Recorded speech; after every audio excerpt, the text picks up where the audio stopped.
Gauri Suryavanshi, S Marathi मध्ये आपलं स्वागत। वळूया आजच्या बातमीकडे। लंपी त्वचा रोगामुळे पशुपालक धास्तावलाय। या लंपी रोगाचा प्रादुर्भाव जनावरांना झालाय।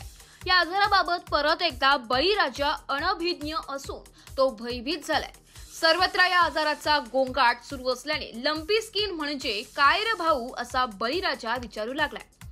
यामुळे भोकरदन येथील पशुसंवर्धन विभागाने बेलोरा येथे जनजागृती सुरू केली असून धास्तावून न जाता जनावरांची काळजी घेण्याचे बळीराजाला आवाहन केले।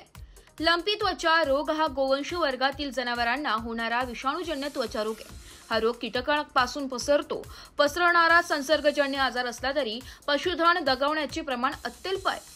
पशुवैद्यकाच्या मार्गदर्शनानुसार लसीकरण करून घ्यावे।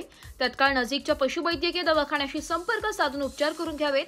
त्वचेवरील गाठीचे जखमेत रूपांतर झाल्यास जखमेत जंतू पडू नये यासाठी जखमेवर औषध मलम लावावे।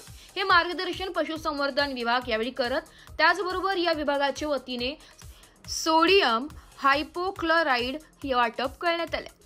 एस मराठी न्यूज साठी अमोल शिंदे, भोकरदन।